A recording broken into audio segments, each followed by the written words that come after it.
Tinapay sa kabuhi. Maayo nga adlaw sa inyo nga tanan, mga abyan kag utod sa Ginoo. Nagapalayag naman sa kanginan, ining aton matag adlaw nga palatuntunan, tinapay sang kabuhi. Ang ini nga programa ginahalad sa pagtuon kag sa pagpamalandong sa pulong sa Ginoo, sa tinutuyo nga masugata naton si Kristo Jesus bilang aton nga manuluwas kag Ginoo sang aton mga kabuhi. Kag subong man nga magtubo kita sa bugay kag sa kaalam niya. Gani pagig-upod kamo sa akon, kay sa sulod sining 30 ka minutos, aton pagatalakayon ang pulong sang Ginoo. Diri sa aton palatuntunan sa kanginan, tinapay sang kabuhi.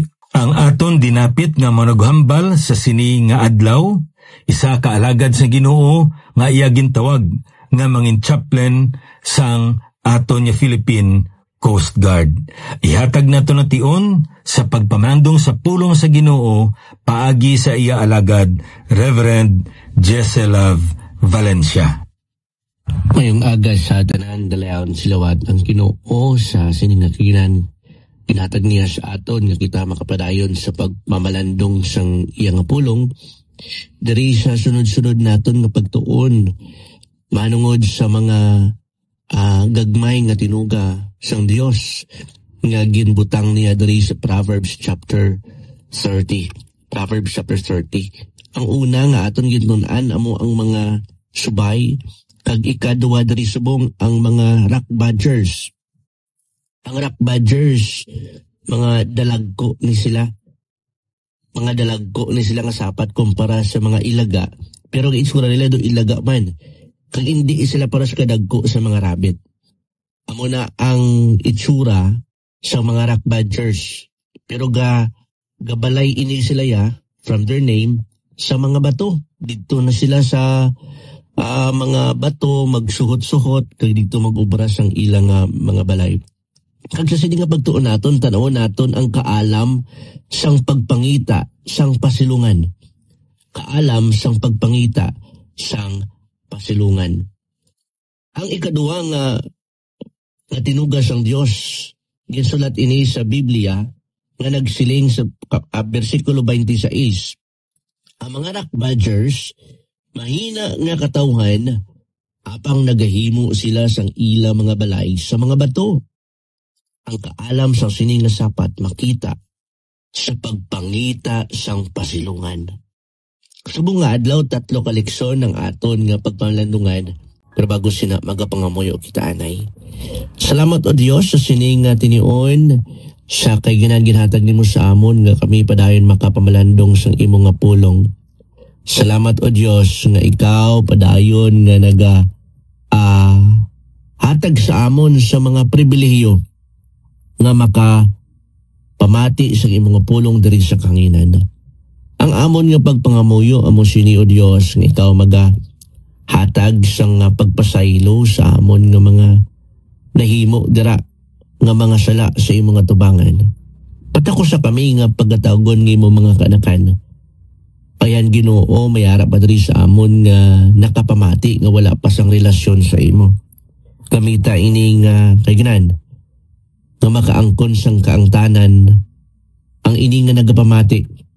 Agod Ginoo padayon nga makakabuhi kaupod ikaw samtang kami nagahulat sa pagkari sang amon manuluwas. Ini amon ginatugyan nga may pagpasalamat sa ngalan ni Kristo Jesus nga amon manuluwas. Amen. Darita naman naton ang kaluyahon sang sini nga sapat. Ang kaluyahon sang rock badgers. Mga kaabyanan kag utod diri sa kanginan. Ini nga mga sapat, pertigid ini sila ka hina. Perti ka hina and they are always vulnerable to predators. Kunara ikaw sa wild, ang predator sini nila pwede ang mga manog, pwede ang mga leon, pwede ang mga tigre. Tanan nga predator nga pwede mag-atake sa ila.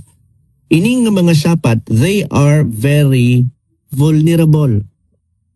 Kaya sang isa ka bersikulo nga pwede naton ma-connect sa siniman nga kamatuuran sa 2 Corinthians 12:9. ang akon bugay igo na para sa imo. Kaya ang akon kusog nagapakita sa kulihon. Sa aton nga nagabasa sa English translation, nagabali ni my grace is sufficient for thee. For when you are weak, then I am strong. For when I am weak, then you are strong. Makitaan naton ang simbolo sang grasya sang Dios. Nga kita kaangay gali isang sini nga sapat. We are vulnerable. We are helpless. Hindi naton pwede dampigan ang aton nga kwarta, kayamanan, mga ginasaligan naton because all of them will vanish. All of them have their own ending. All of them can be gone in just a snap of finger. But the verse in 2 Corinthians 12:9 is telling us, ang akon bugay, igo na para sa imo. Kaya ang akon kusog, nagapakita sa kaluyahon. Mas maayo pagali nga i-acknowledge naton nga maluya kita. Acknowledge naton nga hindi naton kaya. Because during those times, the verse is telling us that God will show His power, His strength, His grace in your weakness. May ara sa isa ka bata nga nagadalagan sa iyang ginikanan kaysa nahadlok. Ano ba lang ginaubra sa sininga bata? Wala na siya sa ibad pa nga ginaubra. Why na siya sa ibad pa nga nahuna-huna. Kay tugod ara siya sa kaladlukan niya kahimtangan, kabudlay nga kahimtangan, wala na siya nagduwa-duwa sa pagdangop kag pagpalapit sa iya nga ginikanan.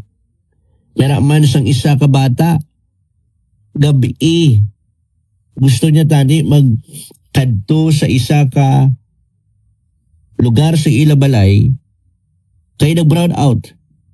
Pero hindi siya makadto dito kasi siya nahadlok.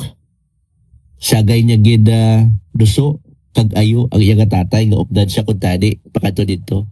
Akabal siya nga tatay, hindi ko na kinaglan nga mag-upod na sa imo. Ari ako gatana o ako sa imo, lakat, kadto dito.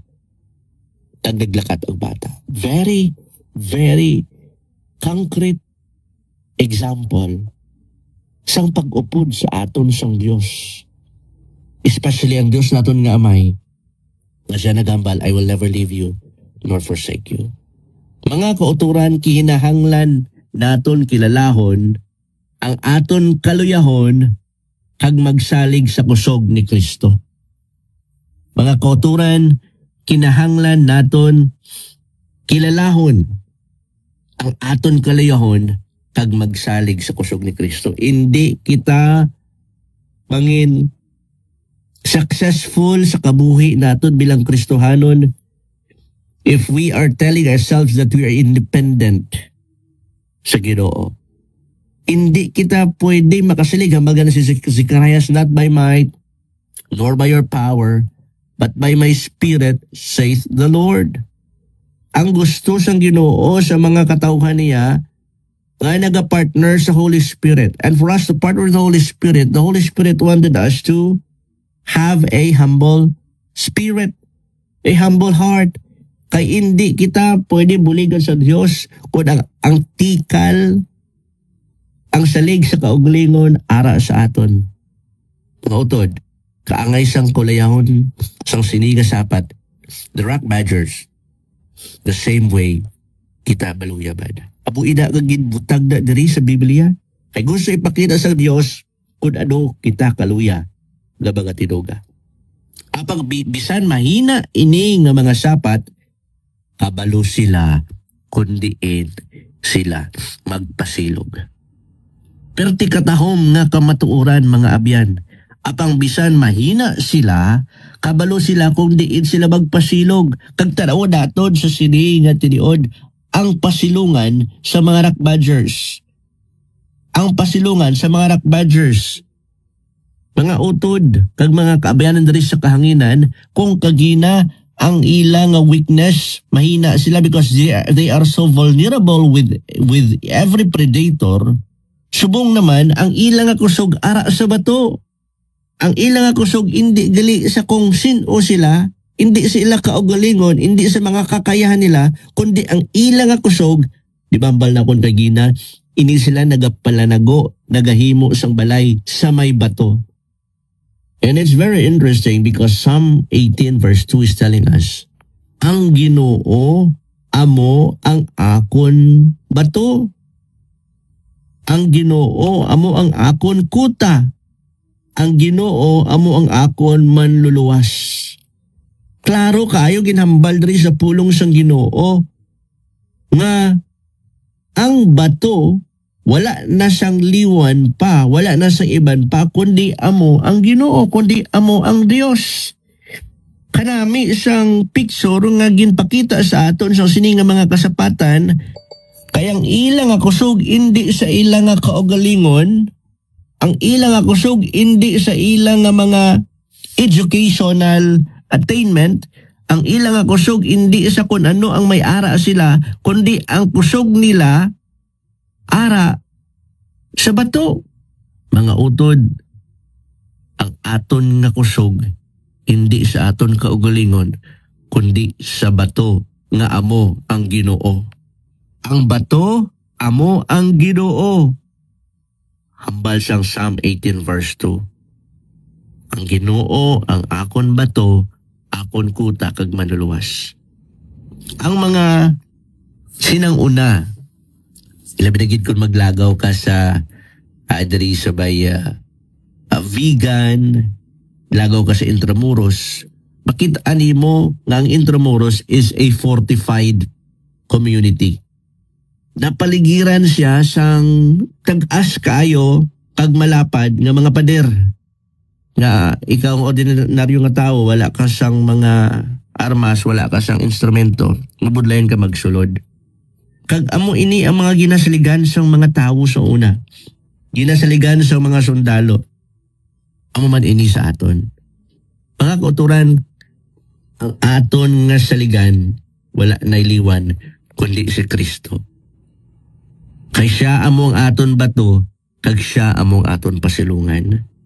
Pila na bala ka beses natabo sa aton kabuhi nga wala naton na natalupangdan nga pwede kita dali magdadangup diretso kay Kristo.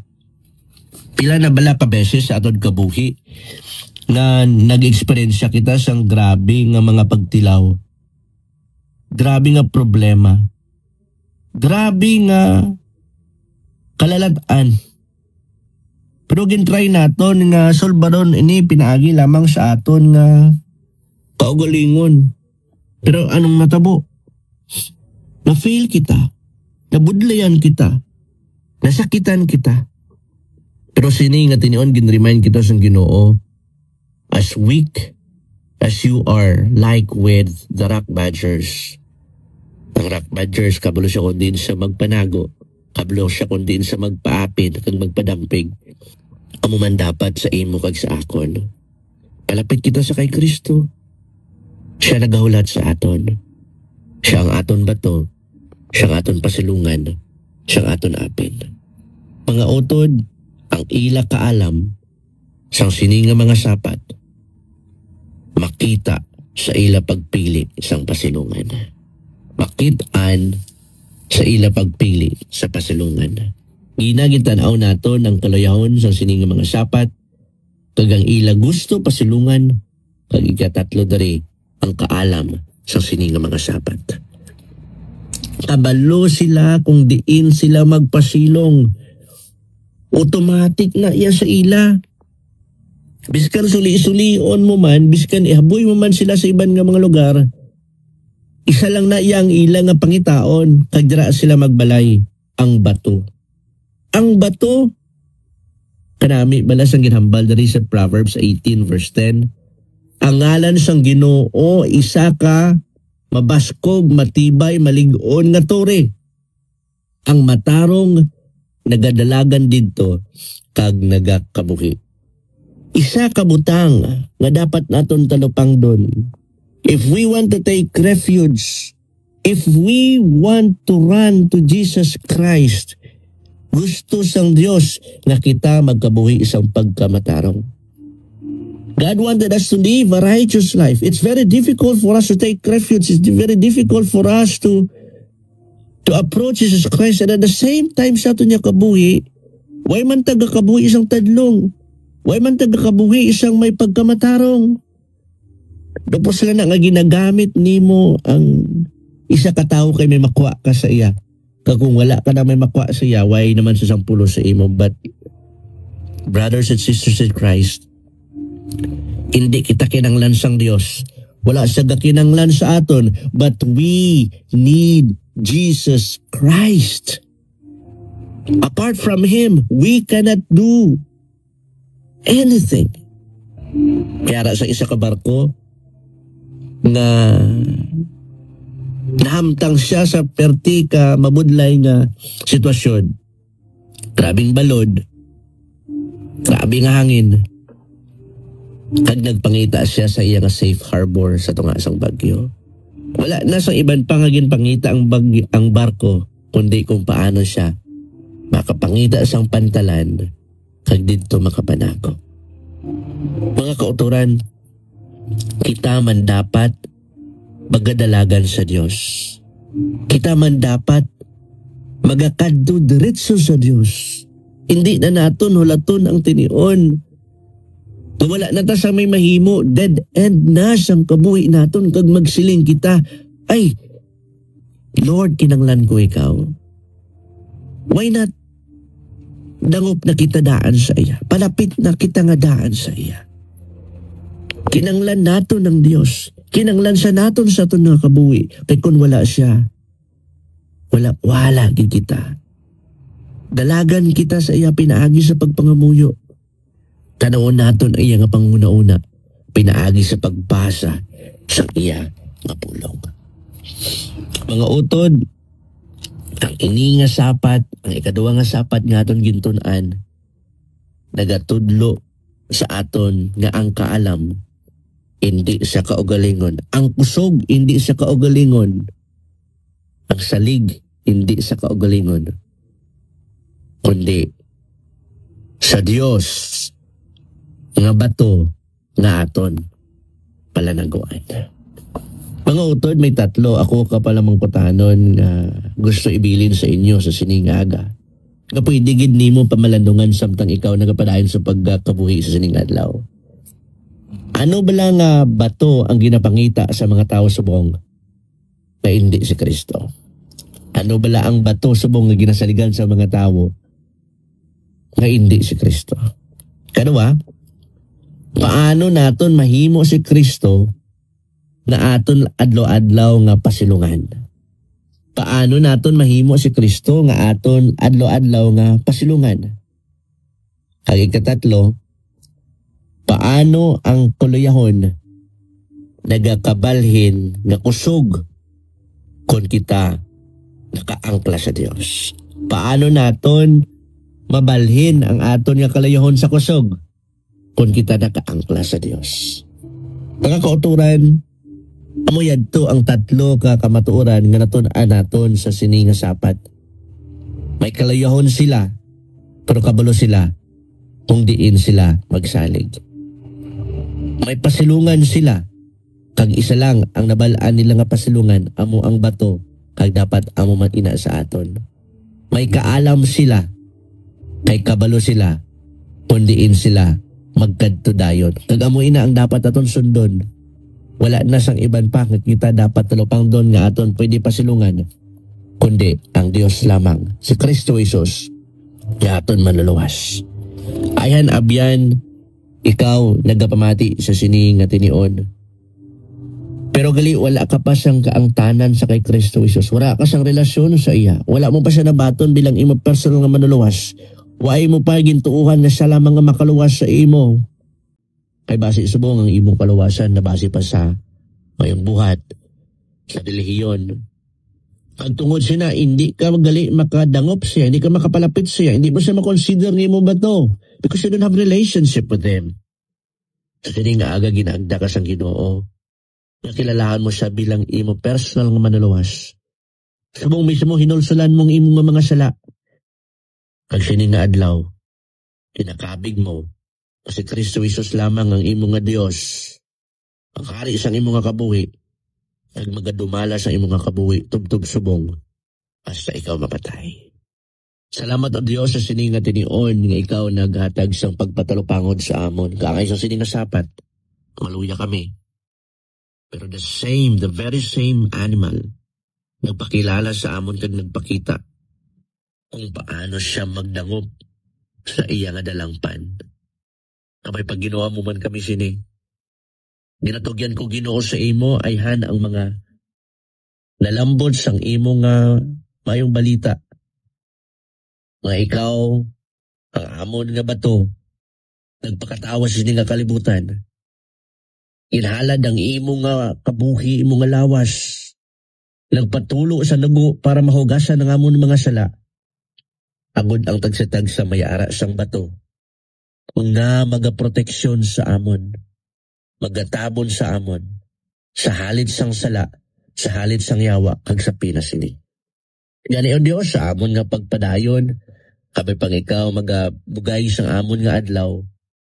Gamiton mo ini, nga mapakita namon sa mga katawan sa palibot, nga amon Diyos buhi, pinaagi sa amon paghambal, pinaagi sa amon nga mga buhat, pinaagi sa amon panguna-una. Ini amon ginatugyan ni magpagpasalamat sa ngalan ni Kristo Jesus nga amon manluwas. Amen. Kag amen.